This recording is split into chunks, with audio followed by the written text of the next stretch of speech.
Bagaimana kita akan menyayangi dan mencintai Rasulullah kalau kita tidak mengenal sirah? Kalau kita kupas secara tuntas, secara keseluruhan, tentu saja tidak akan habis-habisnya sepanjang alam ini berputar.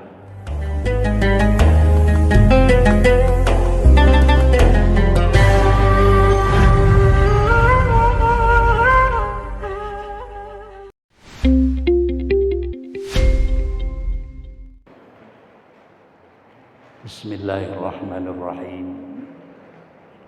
Assalamualaikum warahmatullahi wabarakatuh.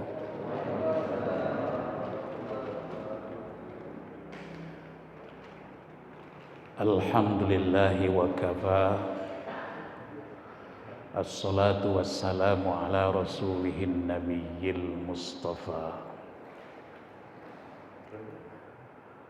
wa ala alihi wa ashabihi ahli sidqi wal wafa. Amma ba'du, subhanaka la ilma lana illa ma 'allamtana innaka antal alimul hakim. Alhamdulillah, kita bersyukur kepada Allah Subhanahu wa ta'ala. Di pagi hari yang cerah ini Allah himpun kita. Allah pilih kita termasuk hamba-hambanya yang selalu dilunakkan dan dilembutkan hatinya, dimantapkan niatnya, diringankan gerak-gerik dan langkahnya untuk hadir bersama-sama di masjid yang mulia ini, Masjid Al-Ittihad Permata Pamulang. Mudah-mudahan niat yang tulus dan ikhlas ini, segala usaha yang kita lakukan pada hari ini dicatat oleh Allah Subhanahu wa ta'ala sebagai amal saleh yang merupakan perbekalan terbaik untuk menyongsong hidup dan kehidupan di dunia ini dan kehidupan di akhirat kelak. Salawat dan salam semoga tercurah kepada junjungan kita baginda Rasulullah sallallahu alaihi wasallam, manusia istimewa, manusia yang luar biasa, manusia yang dipilih oleh Allah Subhanahu wa ta'ala sebagai nabi dan rasul, pemimpin umat,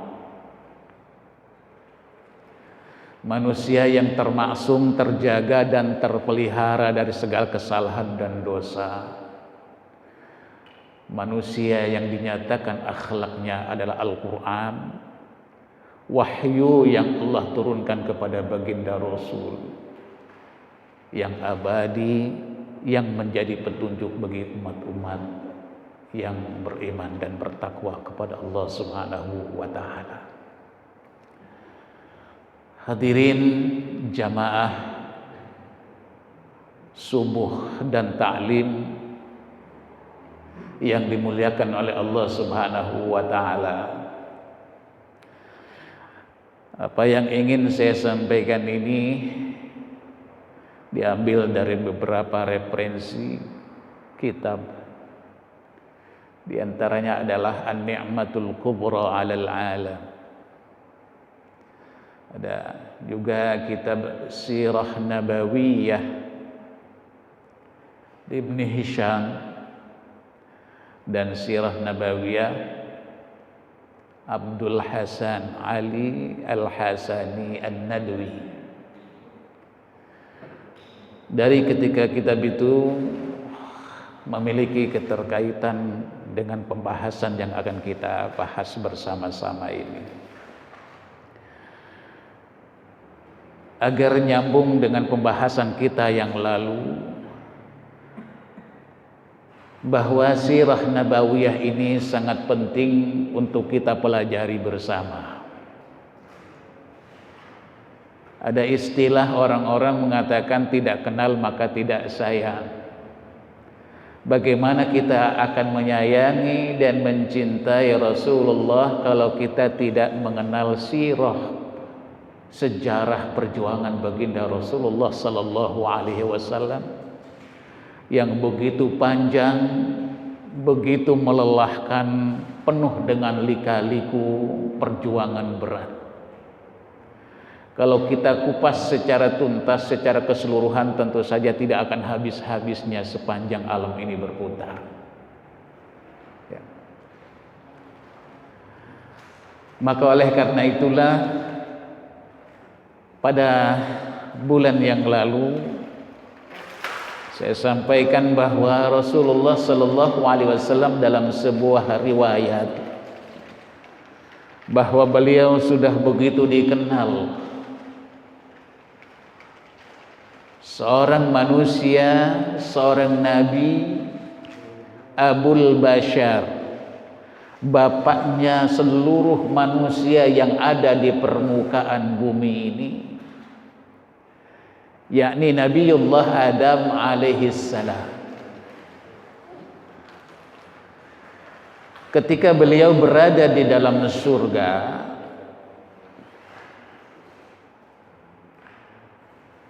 dan bertemu dengan Siti Hawa, ingin mempersunting dan menjadikannya seorang istri yang pada saat itu manusia hanya 2 orang. Dinyatakan bahwa ketika ingin meminangnya dan menjadikan istri sebagai maharnya adalah bersalawat kepada baginda Rasulullah. Rasul sebelumnya bermakmum salat kepada baginda Rasul, dan disitulah dinyatakan Rasul sebagai imamul mursalin. Keistimewaan beliau, baginda Rasulullah Sallallahu Alaihi Wasallam sudah terlihat ketika beliau berada dalam kandungan ibunya. Ya.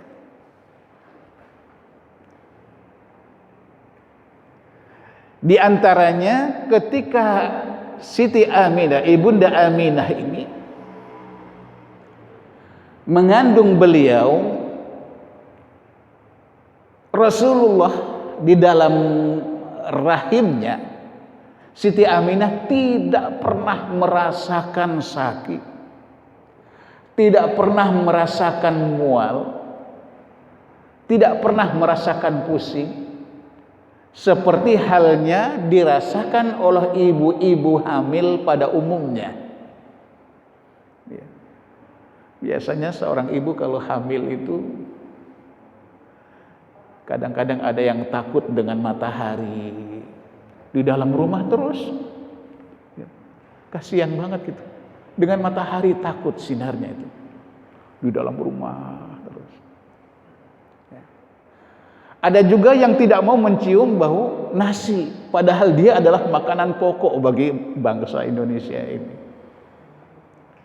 Ada yang pengen ini, pengen itu, dan lain sebagainya.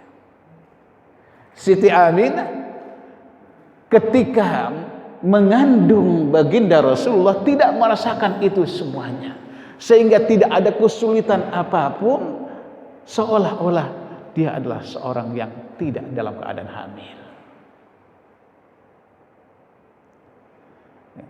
Dinyatakan di dalam Al-Quran bahwa orang yang hamil itu wahnan ala wahni, ya, wa wassaynal insana biwalidayhi hamalathu ummuhu wahnan ala wahni.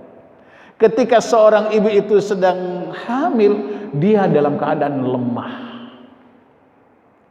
ya, dia dalam keadaan lemah dan lemah. Siti Aminah tidak merasakan lemah, dia selalu dalam keadaan fit, selalu dalam keadaan ya, segar dan kuat. Ya. Ini yang pertama. Kemudian yang kedua, Siti Aminah berkata bahwa perutnya itu bersinar, ya, bersinar di waktu malam. yudhi'u batnuha fil laili wa qala qailun, dan berkata, ada yang membisikkan selalu, ya, ada yang membisikkan bahwa janin yang ada di dalam perutnya itu bukanlah manusia biasa. Ya Aminah, ya, ketahuilah olehmu bahwa sesungguhnya janin yang ada di dalam perutmu itu adalah manusia yang tidak sama dengan manusia pada umumnya. Muhammadun basyarun laisa kal basyari ka'annahu yakutun wa nahnu kal hajari. Ini adalah dalam syaitan begitu. Jadi kalau kita bandingkan antara kita dengan baginda Rasul, ya, Nabi Muhammad itu adalah manusia, ada kesamaannya dengan kita. Muhammadun sama dengan kita, berjalan, ya, duduk, berdiri, tidur, makan, pernah merasakan sakit dan lain sebagainya, sebagaimana kita. Tapi laisa kal basyari, tidak sama dengan manusia pada umumnya. Kalau dibandingkan antara kita dengan baginda Rasul, ka'annahu yakutun, seolah-olah beliau ini seperti batu yakut, batu permata, batu yang sangat mahal, yang mungkin hanya sebesar batu cincin, tapi memiliki nilai miliaran, mungkin triliunan. Wa nuhnu kal hajari, sedangkan kita adalah seperti batu kali yang jumlahnya banyak, kuantitasnya banyak, tetapi harganya murah. Ya. Ini dia adalah seorang manusia yang memiliki keistimewaan, kelebihan-kelebihan, kemuliaan-kemuliaan, dan keagungan-keagungan. Ya. Nanti kalau lahir dia, berilah dia Muhammad. Ini yang selalu ada di dalam bisikannya. Kemudian Siti Aminah juga mengatakan bahwa ketika melahirkan baginda Rasul, ya, ra'aitu nuran, saya melihat cahaya yang sangat terang benderang. Ya, ketika melahirkan, saking terangnya itu cahaya yang saya lihat, saya dapat melihat singgasana yang ada di kerajaan Romawi. Pada saat itu Romawi sedang jaya-jayanya, negara yang super power. Ya. Ini di dalam keterangan tertentu. Di dalam keterangan yang lain ada beberapa peristiwa-peristiwa yang terjadi, yang kadang-kadang peristiwa itu sulit untuk dicerna nalar manusia. Tapi ini membutuhkan keimanan yang tulus, yang dalam, baru kita akan bisa menerimanya. Ya. Khususnya di 12 akhir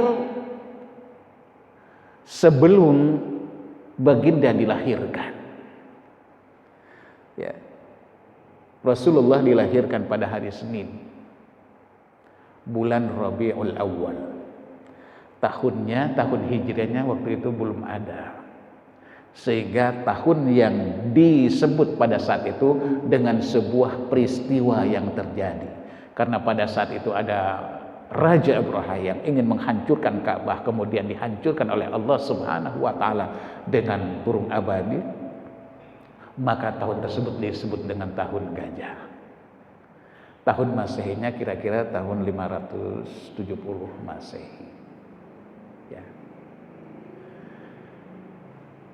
Ada di 12, mulai dari tanggal 1 sampai tanggal 12 Rabiul Awal. Melewati malam-malam yang pertama, di malam fil lailatul ula, di malam yang pertama adalah Siti Aminah merasakan kedamaian dan ketentraman di dalam hidupnya. Kedamaian dan ketentraman itu langsung Allah berikan ke dalam hati Siti Aminah. Itu di malam yang pertama di tanggal 1 Rabiul Awal. Ketenangan dan ketentraman bukan hanya dimiliki oleh kita, dibutuhkan di dalam kehidupan kita. Lebih-lebih di dalam kehidupan seorang ibu yang sedang hamil. Sebab apa? Ini akan berpengaruh besar terhadap janin yang sedang dikandungnya. Kegelisahan seorang ibu saat menghamili anaknya, hamil anaknya, ini akan berakibat terhadap karakter terhadap anak yang akan dilahirkannya. Ketenangan dan ketentraman yang dialami oleh Siti Aminah yang melahirkan seorang anak yang memiliki, yang berkarakter dan berakhlakul karimah, itu baginda Rasulullah sallallahu alaihi wasallam. Kemudian di malam yang kedua, ya,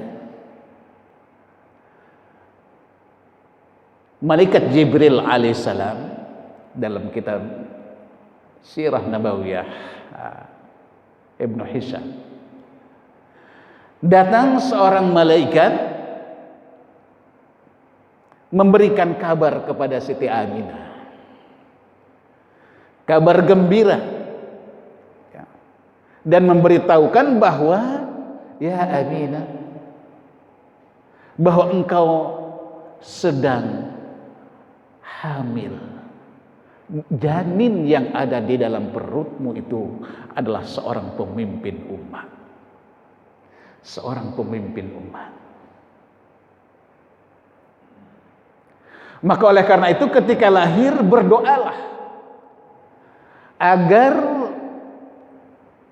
seorang yang menjadi calon pemimpin umat ini terhindar dan terpelihara, terjaga dari orang-orang hasud yang ingin mencelakakan dirinya. Dan berikanlah nama untuknya adalah bernama Muhammad. Kemudian di dalam kitab yang dinyatakan bahwa Allah Subhanahu wa taala langsung memberikan berita, kabar gembira kepada Siti Aminah bahwa Allah akan memberikan anugerah yang sangat besar. Anugerah itu tiada lain adalah bahwa dirimu hai Aminah akan lahir seorang nabi yang agung. Ya, seorang manusia yang hebat dan luar biasa. Ya. Kemudian di malam yang ketiga, fil lailatis salisati, ya, Siti Aminah tetap dia mendapatkan berita yang sama seperti yang disampaikan di malam yang kedua itu. Kemudian di malam yang keempat, Siti Aminah mendengarkan zikirnya para malaikat. Menyaksikan, mendengarkan zikirnya para malaikat begitu menggema yang tidak didengar oleh orang-orang lain pada umumnya. Wa fil lailatil khamisati, kemudian di malam yang kelima, Siti Aminah bermimpi bertemu dengan Nabi Adam alaihissalam. Karena kalau kita jujur, keturunannya itu sampai kepada Nabi. Sebelum kepada Nabi Adam itu bertemu dengan Nabi Ibrahim alaihissalam. Nabi Ibrahim alaihissalam sudah meninggal dunia, tapi bertemu dengan Siti Aminah di dalam mimpinya. Mimpi seorang yang saleh adalah kebenaran. Mimpi seorang nabi adalah wahyu. Siti Aminah adalah orang yang saleh. Nabi Ibrahim adalah salah satu Rasulullah sallallahu alaihi wasallam. Ya.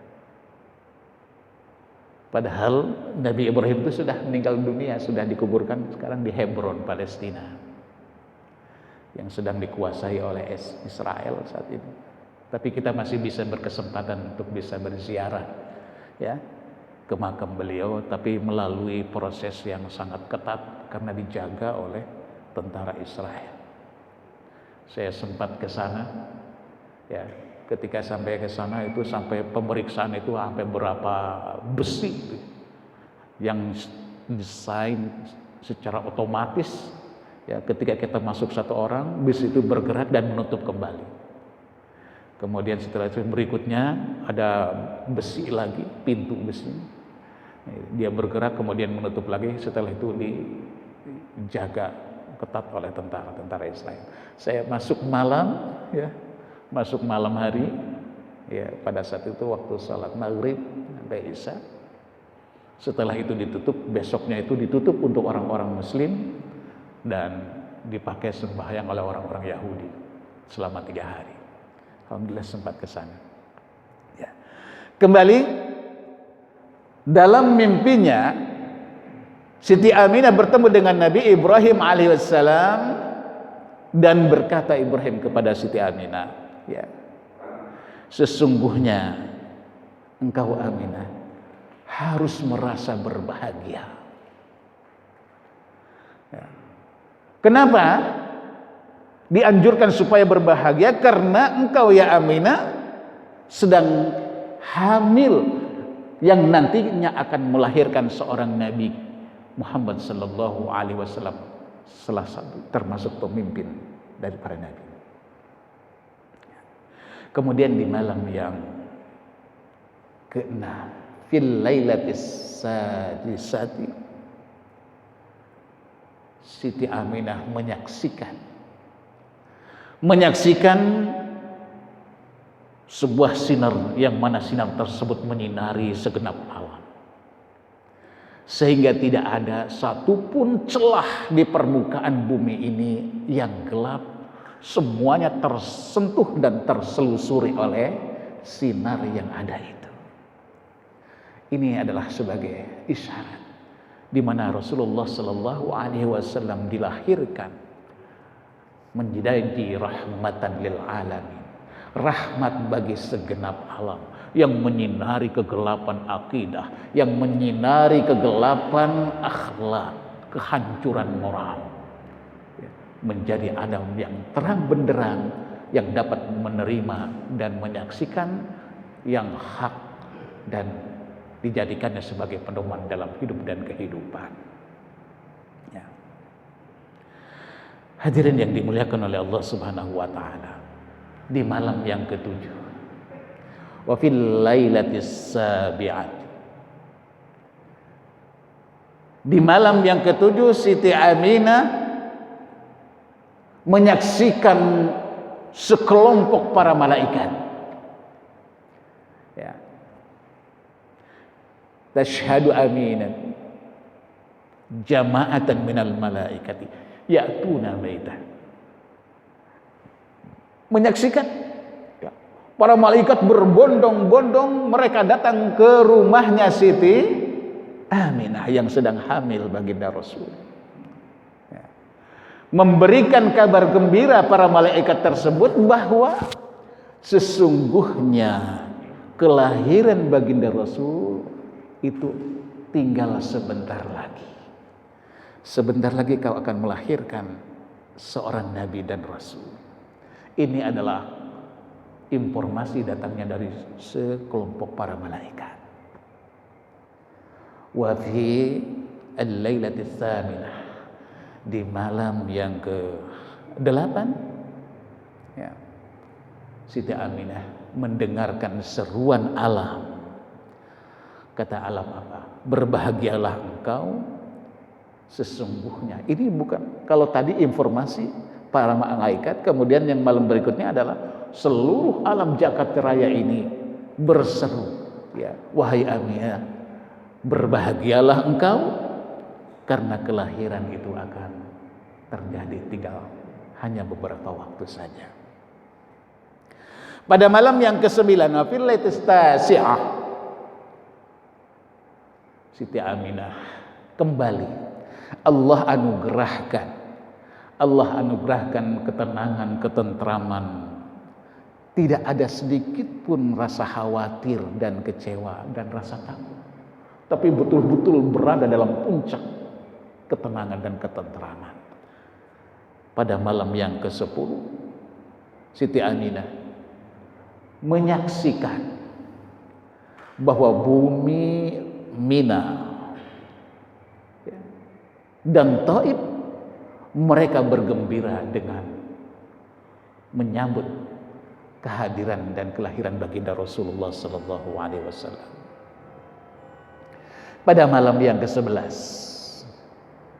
pada malam yang ke-11, Siti Aminah melihat penduduk alam ini begitu bergembira menerima dan menyambut kehadiran baginda Rasul. Dan malam yang terakhir yang ke-12 Rabiul Awal, Siti Aminah melihat bahwa langit begitu cerah, tidak ada setitik awan pun yang menghalangi pandangannya, cerah dan suasana alam sangat terang. Ketika Siti Aminah melahirkan baginda Rasulullah sallallahu alaihi wasallam, itu tidak merasakan sakit sedikit pun. Saya dengar dari ibu-ibu ketika melahirkan luar biasa perjuangannya, antara hidup dan mati. Terlebih-lebih ketika mengeluarkan ini bagian kepala ini biasanya yang keluar duluan. Tengkoraknya keras, sakitnya luar biasa. Berdarah-darah. Tapi Siti Aminah tidak merasakan itu. Dia lahir begitu saja, tidak sakit. Umumnya manusia ketika lahir itu bergelumur dengan darah-darah yang membasahi seluruh sekujur tubuhnya. Baginda Rasulullah tidak ada sebercak darah pun yang ada di dalam badannya.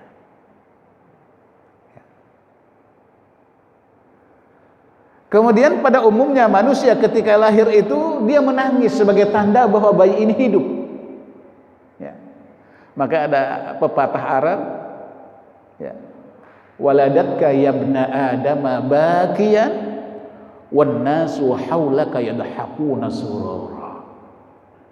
Ihris ala amalin takunu bihi idza bakau wa anta dhahikan masrura. Ini dalam sebuah syair begitu. Waladatka yabna adama bakiyan. Wahai anak Adam, ibumu melahirkanmu dan kamu pada saat itu menangis. Kalau tidak menangis itu bidan dan dokter itu biasanya dia berusaha bagaimana caranya ngisi bayi supaya nangis.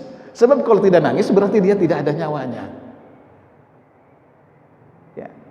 Jadi kita ketika dilahirkan oleh ibu kita, keluar dari rahim ibu kita, kita semuanya tanpa terkecuali, siapapun orangnya, statusnya apapun dia, pasti menangis. Wan nasu haulaka yadhakuna surura, sementara manusia yang menyaksikan kelahiran kita pada saat itu, mereka tertawa dengan penuh kebahagiaan. Bertambah penduduk dunia ini, bertambah keluarga, penuh optimisme dan harapan. Mudah-mudahan ini menjadi anak yang membawa kesuksesan, membawa pencerahan, menjadi tokoh yang menjadi orang yang dibanggakan oleh kedua orang tuanya, diharapkan oleh umat. Mereka bergembira. Ihris ala amalin, kamu harus berjuang terus untuk melaksanakan amal-amal saleh, menebar kebaikan-kebaikan kepada umat manusia. Nanti suatu saat, jika ajalmu tiba dan engkau kembali kepada Allah Subhanahu wa ta'ala, mereka akan menangis. Orang-orang yang ditinggalkan olehmu, apakah itu bapakmu, ibumu, saudaramu, temanmu, tetanggamu, semua orang-orang yang kenal denganmu, mereka semuanya menangis karena merasa kehilangan. Ya. Mereka merasa kehilangan, ya Allah. Kita saksikan banyak tokoh-tokoh ya, yang pada saat ini mereka berguguran satu persatu. Para alim ulama kita udah sampai 300 lebih. Mereka adalah orang-orang yang saleh, yang selalu memberikan pencerahan-pencerahan kepada kita. Para habaib, para masyaikh, para pemimpin, nah, pesantren-pesantren, hampir setiap hari mereka ditangisi, ya, karena merasa kehilangan. Ikhris ala amalin takunu bihi idza bakau wa anta dhahikam masrur. Ketika mereka itu menangis sementara engkau kembali ke hadirat Allah Subhanahu wa taala dalam keadaan tersenyum penuh dengan kebahagiaan. Meninggal dunia dalam keadaan tersenyum bahagia. Karena sudah Allah perlihatkan seluruh amal perbuatannya selama hidup di dunia ini. Ya. Allah perlihatkan. Allah bentangkan seluruh amal perbuatan. Wa antum hina idzin tanzurun. Kamu melihat ya, dalam layar seluruh amal perbuatan yang baik dan yang jelek.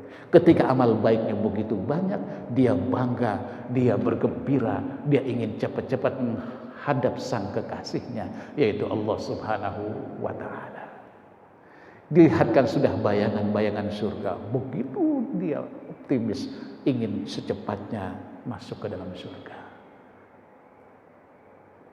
Ya, ditempatkan di Raudhatun min Riyadil Jannah, ditempatkan di sisi Allah ya, yang penuh dengan rahmat.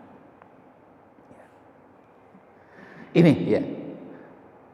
Baginda Rasulullah Sallallahu Alaihi Wasallam begitu dilahirkan tidak sama dengan kita. Kalau kita menangis, baginda Rasul itu tersenyum.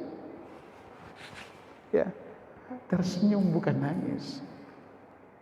Ya, dan mengacungkan jarinya ke atas sebagai tanda ya, bahwa menjadi saksi dan bersaksi bahwa tidak ada Tuhan selain Allah yang wajib untuk disembah, yang wajib untuk ditaati dan dipatuhi seluruh perintah-perintahnya. Hadirin yang dimuliakan oleh Allah Subhanahu wa taala, dari kondisi Rasulullah berada di dalam rahim Ibunda Aminah sampai melahirkan. Kemudian begitu beliau lahir dalam keadaan yatim. Karena ayah tercintanya Abdullah bin Abdul Muthalib itu meninggal dunia saat beliau berada di dalam rahim kurang lebih 2 bulan. Pada saat itu sedang berniaga pulang dari negeri Syam, melewati kota Yasrib yang sekarang Madinah, itu meninggal dunia, sakit dan dikuburkan di situ dalam keadaan yatim. Ketika Siti Aminah melahirkan, kemudian mengutus seseorang untuk memberitahukan kepada kakeknya sebagai pengganti yang menjadi wali yang mengurusinya adalah Abdul Muthalib. Yang pada saat itu Abdul Muthalib sedang berada di Ka'bah, sedang berdoa mohon kepada Allah Subhanahu wa taala agar persalinannya, kelahirannya dalam keadaan dan janin yang keluar adalah menjadi manusia yang saleh. Ya, datanglah utusan ke Ka'bah. Abdul Muthalib sedang berada di sana, kemudian Abdul Muthalib bergegas, ya, sesuai dengan informasi yang sampai melalui utusan tersebut bahwa cucunya telah lahir seorang laki-laki. Datang dan menengok, kemudian menggendong dan menciumnya, langsung dibawa ke Ka'bah, ya, dan di situ didoakan oleh Abdul Muthalib. Ya. Setelah itu ada perjuangan yang lebih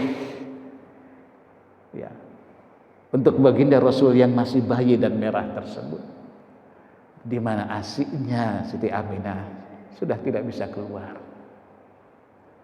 Sedangkan itu adalah merupakan makanan pokok bagi seorang bayi.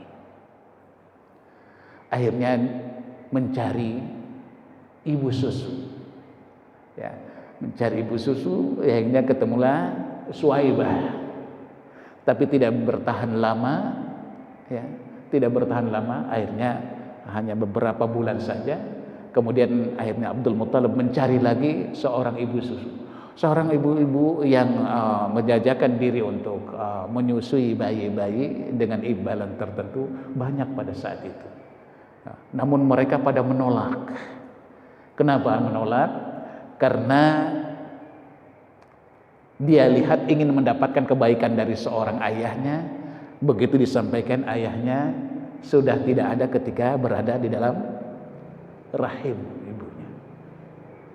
Mereka berkata bahwa apa yang bisa dilakukan oleh seorang ibu dan kakek, ya, dianggapnya tidak mampu untuk itu. Akhirnya apa? Datanglah seorang yang jauh dari pedesaan. Memang yang dicari untuk menyusui baginda Rasul adalah wanita-wanita yang datang dari pedesaan.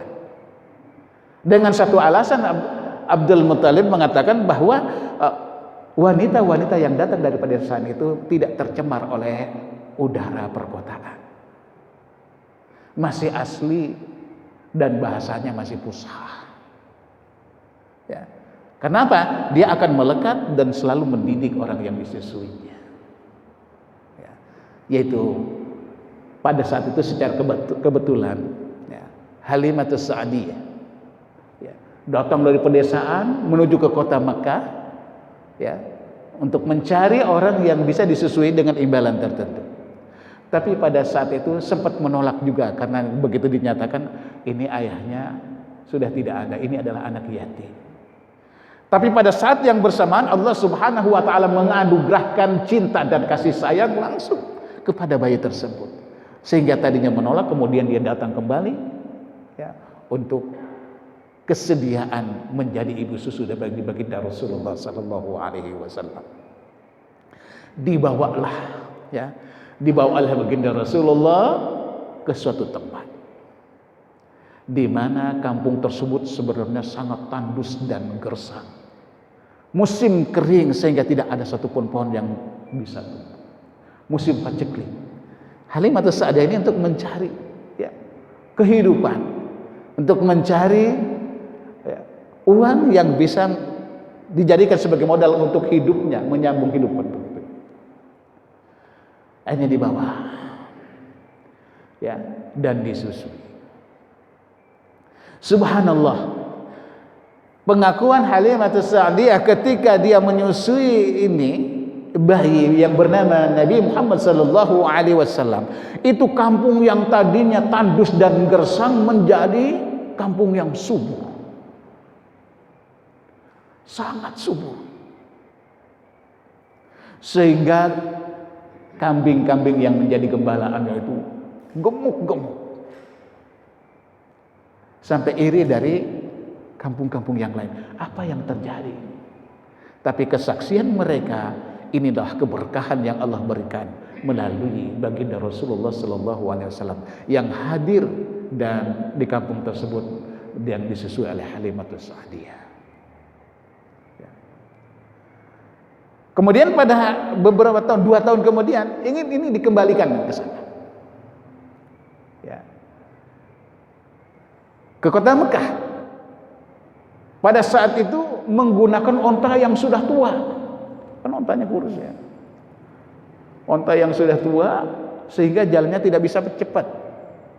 Kalau jalan dengan rombongan yang lain dia selalu tertinggal, karena tenaganya sudah lemah. Tapi onta tersebut yang dianggap kurus dan sudah tua itu dinaiki oleh Rasulullah.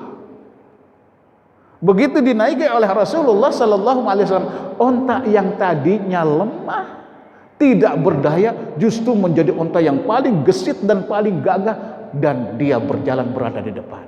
Sampai dikatakan, "Hei Muhammad, Itu apakah unta yang kemarin yang dia lemah itu? Atau unta yang lain? Kok ini berbeda, jalannya lebih cepat, mendahului unta-unta yang lain yang masih muda dan kuat-kuat. Ya, itu Allah berikan keberkahan. Alam mendapatkan berkah dengan kehadiran baginda Rasul di kampung tersebut, dan alam juga sampai binatang pun menjadi kuat karena dinaikin oleh baginda Rasulullah Sallallahu Alaihi Wasallam. Kemudian setelah itu ingin diserahkan, itu umur sudah tahu. Kan wa fisalhu fi amaini. Ya, jadi kalau seorang laki-laki itu disusui ya dari dia lahir sampai umur 2 tahun. Kalau yang perempuan cukup 1 tahun. Artinya sudah 2 tahun itu sudah disapih lah. Ya. Tapi ketika mau diserahkan, Halimah itu tidak tega. Keterpautan cinta dengan anak yang dia susui itu sangat luar biasa, sangat kuat. Akhirnya dia meminta izin kepada ibunda Fatimah untuk apa? Untuk dibawa kembali dan mengurusi anak ini. Ya. Akhirnya diizinkanlah dan kembali ke kampungnya Halimatus Sa'diyah. Pada sampai umur baginda Rasul 5 tahun 1 bulan. 5 tahun 1 bulan pada saat itu sedang bermain dengan teman-temannya. Ya, anaknya Siti Halimah yang lain dan teman-teman yang ada di sekitarnya. Didatangi 2 orang malaikat. Didatangi 2 orang malaikat, kemudian dibedah dadanya, dibasuh jantungnya, hatinya. Dan dibuang benda yang berjenis merah dan hitam itu. Ya. Yang lainnya dibasuh, kemudian benda itu terbuang karena benda itu adalah menjadi jalan setan untuk menggoda, sehingga tidak ada celah bagi setan untuk bisa memperdaya kita musuh. Dan ditutup kembali. Ini banyak yang menyaksikan. Akhirnya saking ketakutan, jangan-jangan ini adalah yang melakukan pembedahan ini adalah setan. Akhirnya Halimah Sa'diyah langsung membawa baginda Rasul untuk menyerahkan kembali. Tapi saking takutnya jangan-jangan ini pembelahan ini dilakukan oleh setan dan dia disalahkan, akhirnya dia diam saja. Kenapa kamu sekarang ini anak serahkan, padahal ketika umur 2 tahun kamu begitu maksa untuk merawat anak ini? Dia tidak berani berkata sehal itu, karena takut dipersalahkan. Akhirnya apa? Ya, sekarang kata Sri Aminah, jujurlah kamu kepada saya. Apa yang terjadi yang sesungguhnya? Begitu diceritakan, kata Siti Aminah, dia adalah bukan setan yang membedah darahnya pada manusia.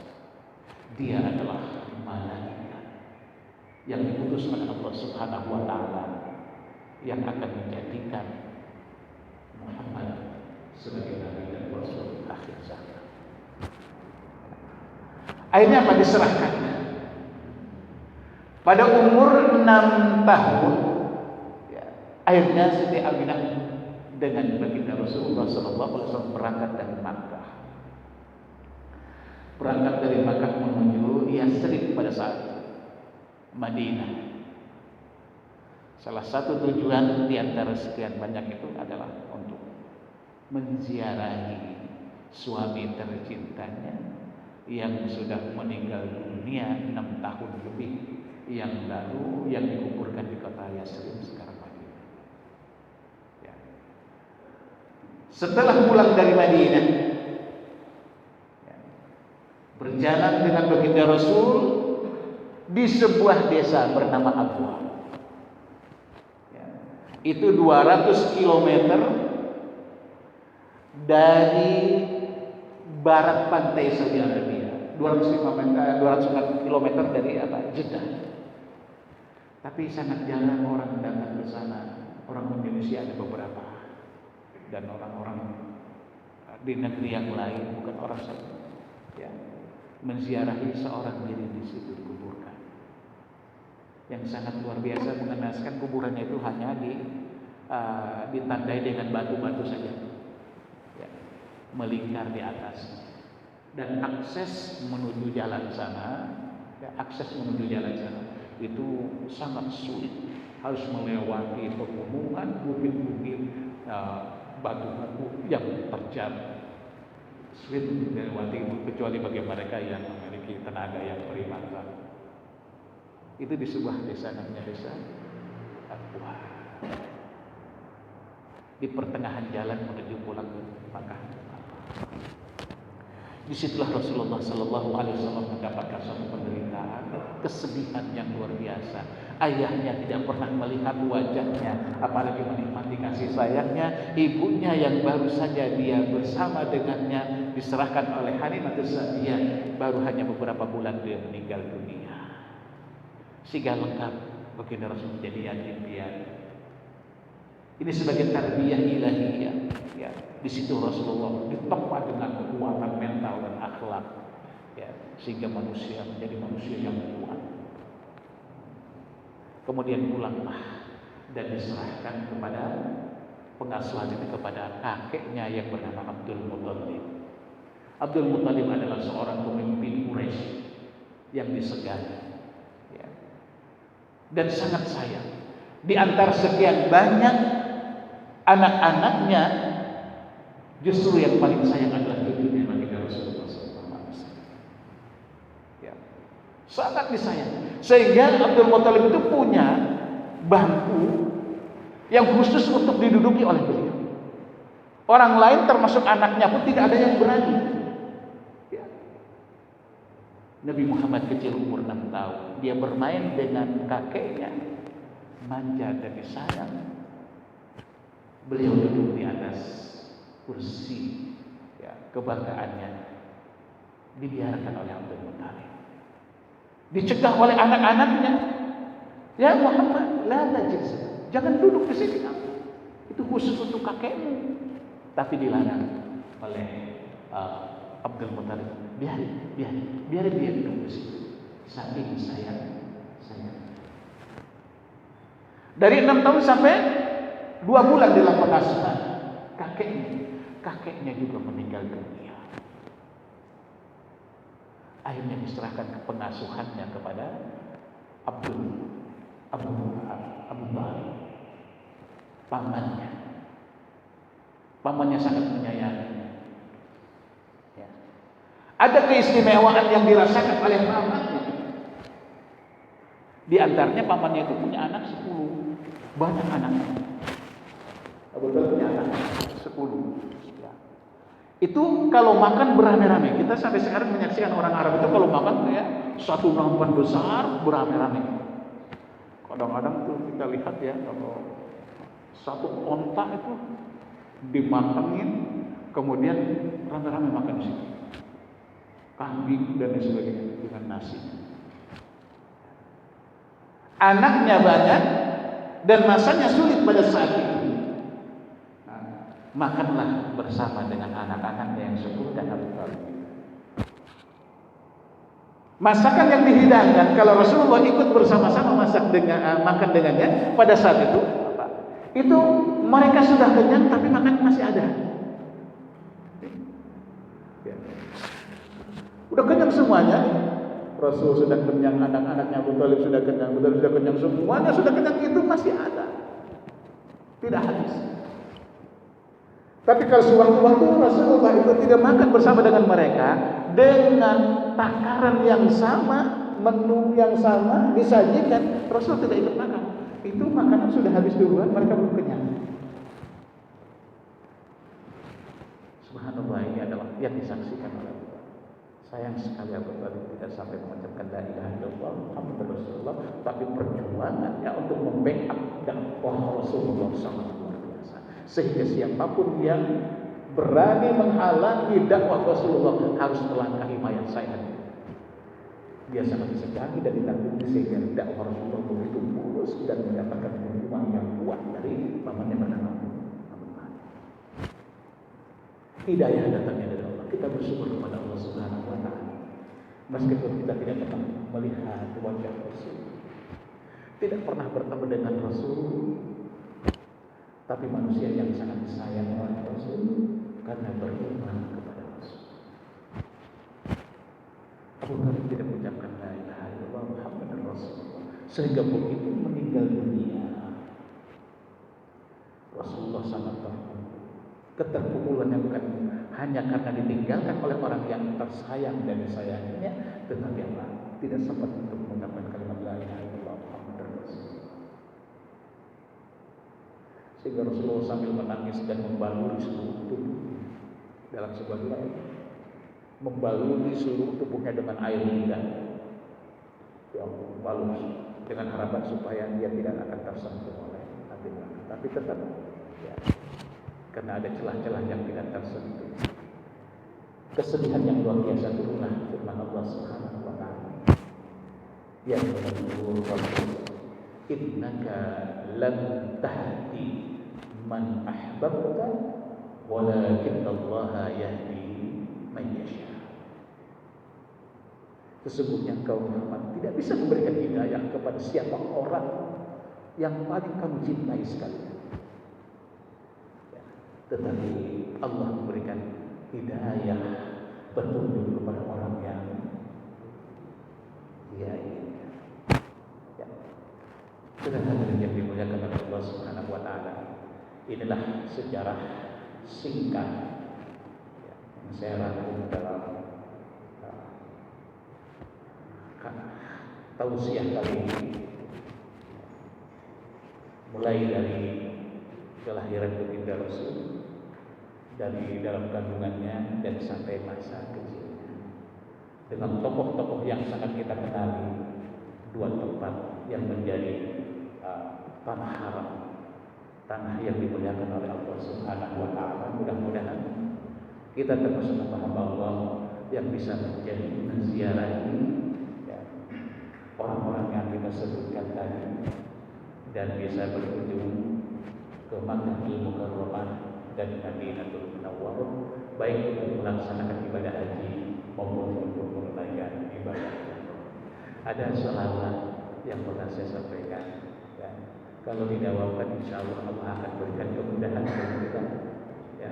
Bagi hajinya yang masih lama terjebak, bagi orang yang ingin umroh bisa berkali-kali insya Allah, asal yakin ya. Ini salawat ini yang diijazahkan oleh para alim ulama kita. Bismillahirrahmanirrahim. Allahumma sholli sholatan tuballighuna biha hajja baitikal haram wa ziyarata qabri nabiyyika afdhalus sholati wassalam fi lutfin wa afiyatin wa salamatin wa bulughil maram wa ala alihi wa sahbihi wa barik wasallam. Ini baca 11 kali, 11 kali usai salat subuh dan 11 kali selesai salat maghrib isya. Ya, Allahumma shalli salatan tuballighuna biha hajja baitikal haram wa ziyarata qabri nabiyyika afdhalus salatu wassalam fi lutfi wa afiyatin wa salamatin wa bulughil maram wa ala alihi wa sahbihi wasallam. Boleh diamalkan itu ya. Alhamdulillah, terima kasih atas perhatiannya. Ada yang punya aktivitas lain, saya cukupkan. Terima kasih. Akhirul kalam. Assalamualaikum warahmatullahi wabarakatuh.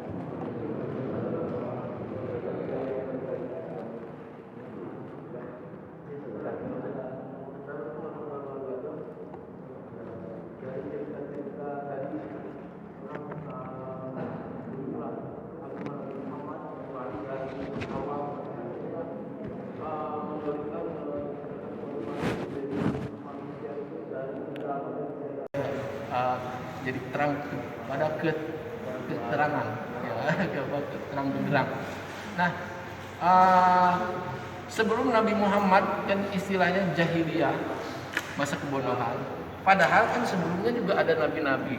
Nah, yang jadi pertanyaan, mungkinkah setelah Nabi Muhammad itu di akhir-akhir ini nanti kembali kepada jahiliyah lagi?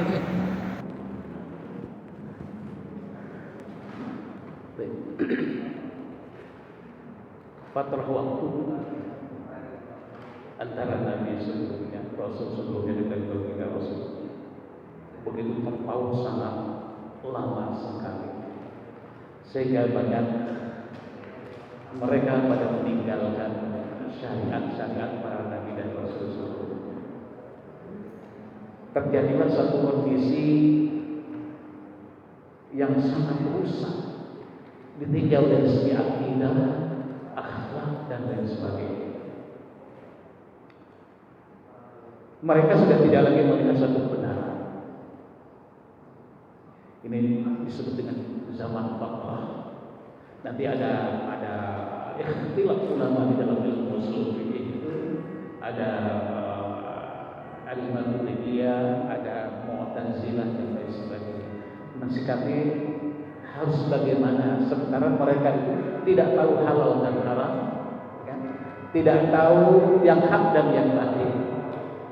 Sehingga kalau kita lihat zaman yang paling cocok untuk dijuluki zaman itu adalah zaman jahiliyah, zaman kebodohan.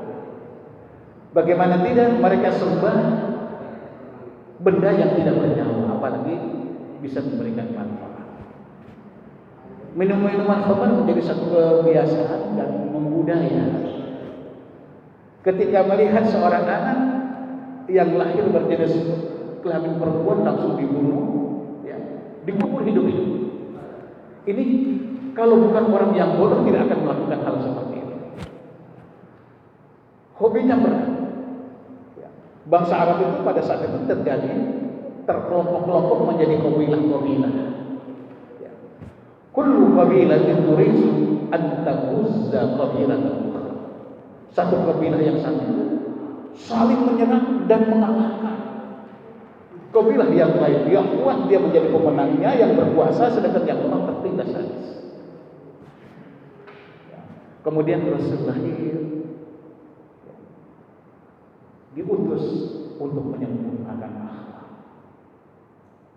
sehingga membawa cahaya terang benderang, ya, dari kegelapan akidah, kegelapan akhlak, kehancuran moral dan sosial pada saat itu. Hanya dunia menjadi aman karena mendapatkan rahmat dari Allah Subhanahu wa taala dan utusnya Rasul. Tapi lama-kelamaan nanti akan kembali kepada asal.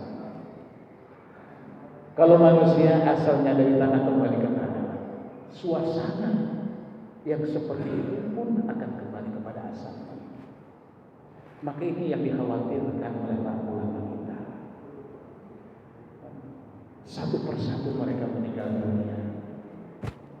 Kalau mereka punah, siapa yang memberikan pencerahan? Siapa yang menyampaikan firman Allah Subhanahu wa taala? Yang bisa saja kalau itu terjadi, naudzubillah, yang akan memberikan fatwa adalah orang-orang yang bodoh dan menyesatkan. Ilmu hilang dengan wafatnya ulama. Inna Allaha la yaqbidul ilma intiza'an yantazi'u wa innama bi'udhil ulama.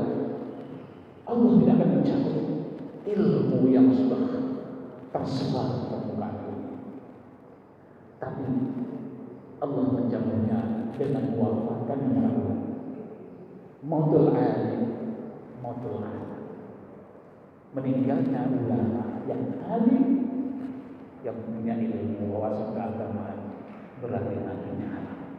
Kalau anak sudah nanti, maka kebenaran nantinya akan sama dengan kebatilan, dan kebatilan bisa saja dia lebih unggul menguasai dengan hak. Nah, kalau kondisi yang semacam ini sudah terjadi, maka akan kemaksiatan merajalela. Ya, merajalela semua lapisan masyarakat. Dan semua sudut-sudut yang ada di bumi, semuanya ada kemaksiatan menjadi lumrah dan biasa. Orang Ustaz kan kalau Ustaz ke jamaah bukan sholat belakang. Kita sholat jamaah harus jamaah sekarang. Kejahatan itu berjamaah. Ini sudah mulai tanda mengarah. Nah, kalau yang hak itu dianggap aneh nanti.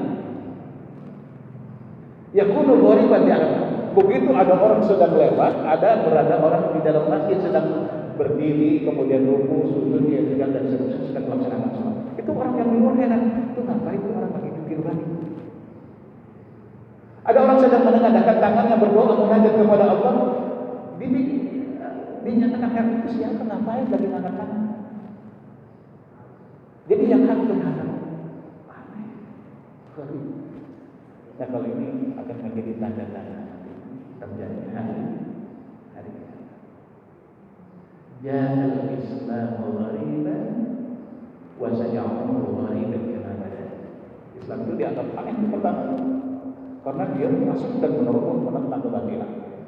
Nanti dia akan menjadi ghariban. Dianggap aneh, dianggap asing. Bisa kalau kita merujuk kepada wahyu dari hadis yang disampaikan, itu bisa akan terjadi. Allah. Baik itu ya Bapak dan Ibu, terima kasih semuanya.